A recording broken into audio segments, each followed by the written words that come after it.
Hello, I'm Terence Watts, and this episode of my WSN in 5 series is all about helping the Nomad personality find the best life possible.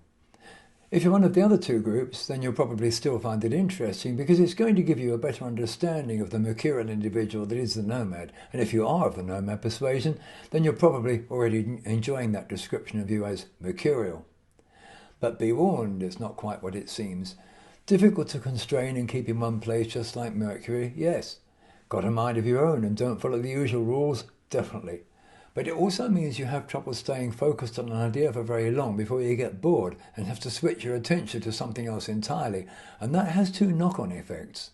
One is that you sometimes never quite fully finish a project or task, and the second is that you'll occasionally come over as flaky. Of course, being a nomad means you actually won't be particularly concerned about that, and you might even find yourself grinning at the thought even now while I'm talking about it. What's for sure is that you're energetic and inventive and always enthusiastic to try something new or to go to new places. That's something you've inherited from your ancient ancestors, those people who were walking the earth and breaking new ground long before civilization came into being. They were the ultimate explorers of new territory, the ultimate survivors. These were people who lived by the urge to venture where nobody had ever gone before. The upside of your personality is that you're exuberant, enthusiastic, optimistic, zany, funny, inventive, imaginative and inspiring. The downsides might not even seem like downsides to you, of course, but they are that you can be outrageous, irresponsible, a bit casual with money and sometimes fickle. The good news is that your natural personality probably allows you to get away with almost anything, and by addressing a few issues here and there, you can raise the game of your life to the point where it feels very nearly perfect. There's actually one thing about you that some people do find difficult to deal with, and unfortunately it will take a bit of effort on your part to change, but it'll be worth remembering. And that is the tendency to turn almost everything round to being about you. You might not even realise you do it, but it's a common trait with almost all nomad personalities, and if you can retrain yourself to talk about the others half the time, or some of the time at least, it'll pay huge dividends. There's nothing deliberately selfish about it, even if others think so. It's actually an inherited and deeply embedded survival instinct. The individual who put themselves first was always going to be the best survivor. Not needed now, of course, because you'll always survive by your wits.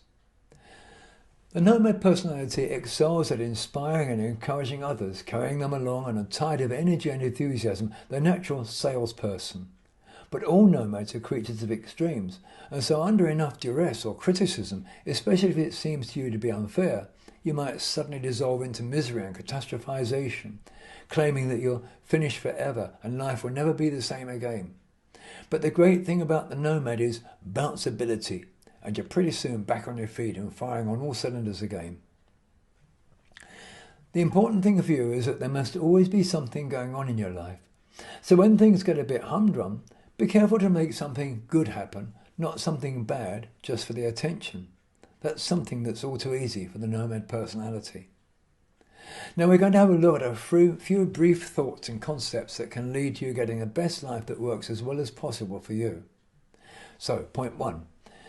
If you want to impress others, show how insightful you can be by talking about what they want most from their life.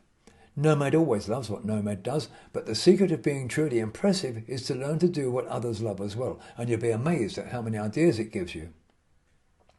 Point 2. You'll impress others more by including them in your fun than you will if you just show them what a ball you're having. People can't help it when they just don't seem to get why you're so different from the crowd and why it's so important to you to be so. It's because they're actually part of the crowd. Point 3. Like an exotic plant, you need attention, and the best way to get a lot of it is by giving a lot of it. There are occasions, though, when you find yourself either on an exaggerated high or low.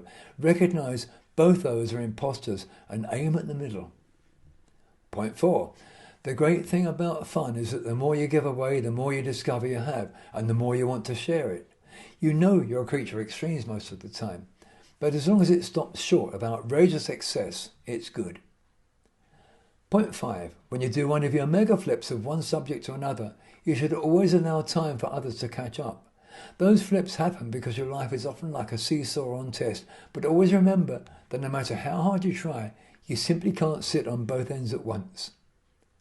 Now, if you can grab only a tiny bit of what you've listened to here and find a way to use it, you'll impress a lot of people and probably impress yourself as well. And even if you don't fully agree with it all, you know you're still very much a unique individual. Thank you for listening. I'm Terence Watts. I'll speak to you again soon another time. Bye for now.